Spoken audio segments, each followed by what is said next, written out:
Assalamualaikum warahmatullahi wabarakatuh. Terima kasih sudah klik video ini. Apa kabar kalian? Semoga kalian dalam keadaan baik-baik saja.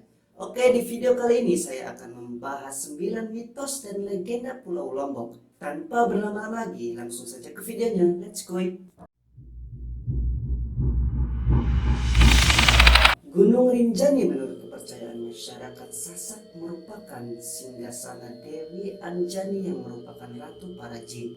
Sebagian masyarakat lokal percaya bahwa nama suku Sasak adalah pemberian dari Dewi Anjani.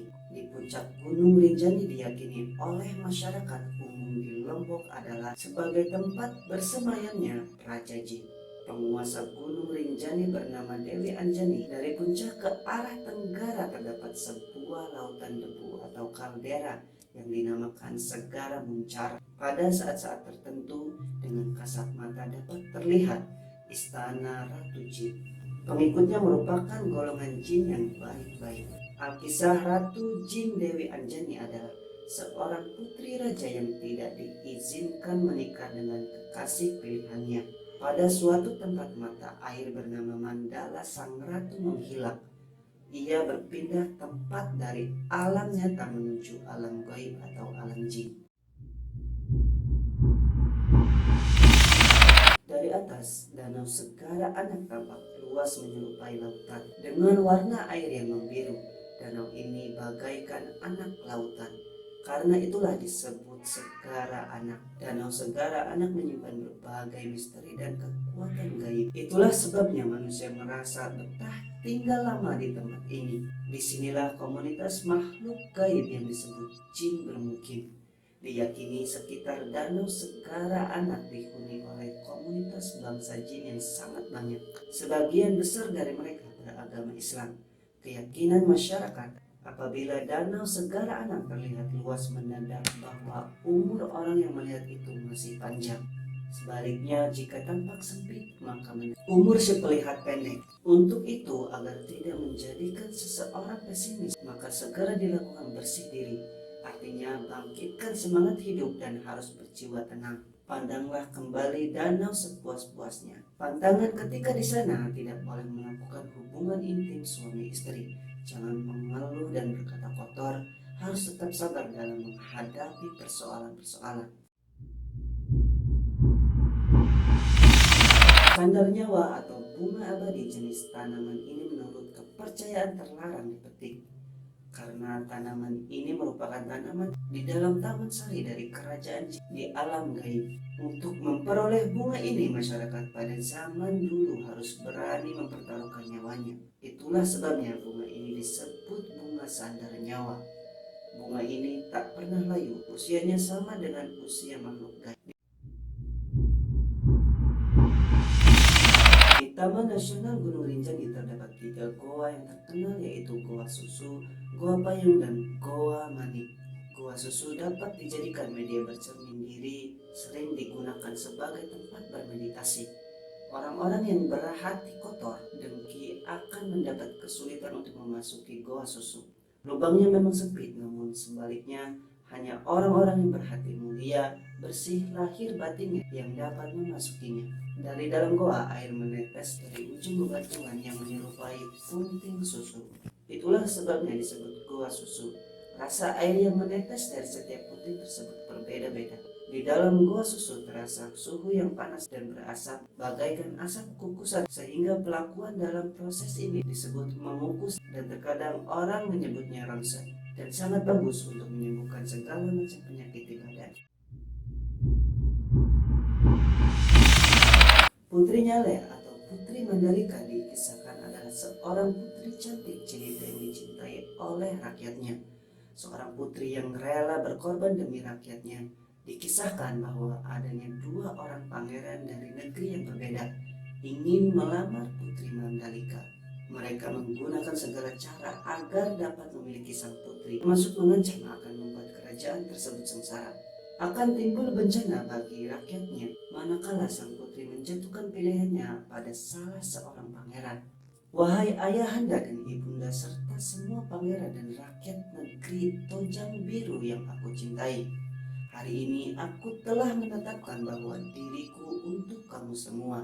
Aku tidak dapat memilih satu di antara pangeran, karena ini takdir yang menghendaki agar aku menjadi nyale yang dapat kalian nikmati bersama pada bulan dan tanggal saat munculnya nyale di permukaan laut. Kira-kira seperti itulah kata-kata terakhir sang putri sebelum menceburkan diri ke laut dan berubah menjadi nyale. Setiap tanggal 20 bulan ke-10 dalam penanggalan Sasak atau 5 hari setelah bulan purnama menjelang fajar di pantai Seger, Kabupaten Lombok Tengah, selalu berlangsung acara menarik yang dikunjungi banyak orang termasuk wisatawan. Acara yang menarik itu bernama Bau Nyale. Bau dari bahasa Sasak artinya menangkap, sedangkan nyale sejenis cacing laut yang hidup di lubang-lubang batu karang di bawah permukaan laut. Penduduk setempat mempercayai nyale memiliki tuah yang dapat mendatangkan kesejahteraan bagi yang menghargainya dan mudarat bagi orang yang meremehkannya.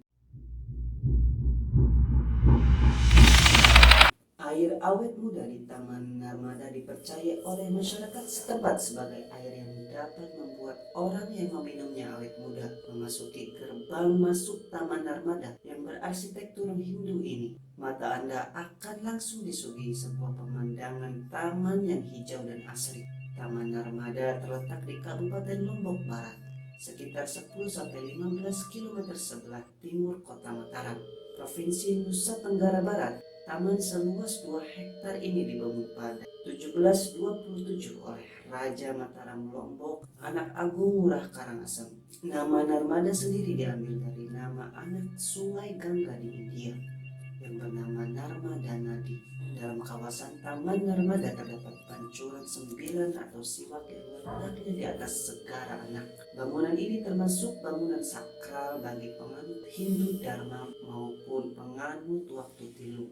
Selain keindahan taman yang tertata apik dan asri ini, daya tarik utama taman ini adalah terdapatnya sebuah balai petirtaan yang sumber mata airnya berasal dari Gunung Rinjani. Balai petirtaan merupakan tempat pertemuan 3 sumber air, yakni Suranadi, Lengsar, dan Narmada. Mata airnya yang berasal dari Gunung Rinjani sekaligus sebagai tempat pertemuan 3 sumber mata air lainnya. Air yang berada di balai petirtaan dipercaya berkhasiat dapat menjadikan orang yang meminum dan membasuh mukanya dengan air di situ akan awet muda. Sebelum mendapatkan air suci ini, pengunjung harus mengikuti tata cara yang dipandu seorang juru kunci penjaga atau kuncen dalam balai petirtaan. Bersama sang kuncen, pengunjung mengikuti ritual pengambilan air. Sang kuncen kemudian meminta pengunjung berdoa menurut keyakinan masing-masing. Setelah melalui serangkaian ritual tersebut, barulah para pengunjung dapat menikmati dengan membasuh ke muka atau dengan meminumnya. Perlu juga diketahui ada larangan bagi wanita yang sedang datang bulan dilarang untuk masuk dalam balai petirtaan ini. Pura yang tak kalah syarat mitos adalah Pura Suranadi di Kecamatan Narmada. Pura yang paling pertama berdiri di Lombok ini memiliki 5 kolam mata air yang jernih di dalamnya. Terdapat ikan yang dititipkan masyarakat setempat. Konon ikannya tidak boleh diambil karena yang menangkapnya akan sakit. Tapi air kolam bisa langsung diminum. Pura Suranadi hanya 5 km dari Pura Narmada. Menurut sebagian masyarakat Lombok, penyebaran agama Islam di Indonesia oleh para wali songo berakhir di Pulau Lombok. Sehingga menurut kepercayaan masyarakat Lombok, beberapa sunan pernah menetap di Lombok. Di antara sunan-sunan tersebut adalah Sunan Kalijaga. Masyarakat lokal Lombok jika melakukan wisata biasanya dimulai dari makam yang dikeramatkan, kemudian baru ke tempat-tempat wisata lainnya. Hal ini menurut kepercayaan masyarakat adalah untuk menghindari dari musibah yang akan terjadi dalam perjalanan. Adapun beberapa makam yang dikeramatkan adalah makam Luang Balok, makam Batu Layar, makam Nyatu, makam Ketak, makam Selaparang, makam Tuan Guru Lopan, makam Tuan Guru Pancor, dan makam-makam lainnya. Kota Koko menjadi pilihan favorit bagi pelajar yang menghadapi liburan sekolah. Hampir setiap hari Minggu, pariwisata yang terdiri dari air terjun, kolam renang, dan hutan lindung ini dipadati oleh pengunjung. Tidak hanya itu, para ibu-ibu bersama keluarganya juga datang meskipun hanya sekedar menikmati nuansa alamnya yang adem. Air terjun yang dulunya terkenal mampu menyembuhkan berbagai macam penyakit ini berada di wilayah Kecamatan Montong Gading, Kabupaten Lombok Timur, Provinsi Nusa Tenggara Barat. Konon ketika seorang yang berpenyakitan mandi di air terjun tersebut, maka air bekas mandi akan berubah menjadi putih, persis seperti air bekas cucian beras. Dari keterangan warga setempat, air terjun ini mampu menyembuhkan penyakit rematik, pegal-pegal, kudis, panu, dan kurap. Itulah beberapa mitos dan legenda yang banyak diyakini oleh sebagian masyarakat Sasak Lombok. Adapun kebenaran dari mitos ataupun legenda masih merupakan misteri dunia yang belum dapat terpecahkan. Selanjutnya terserah kalian, boleh percaya ataupun tidak. Dan jika penasaran, langsung komen di bawah untuk memberikan pendapat kalian. Dan jangan lupa untuk selalu dukung channel ini dengan cara subscribe, like, share video ini ke seluruh akun media sosial kalian. Follow juga akun Instagram saya di @ibrahimbudi124. Terima kasih.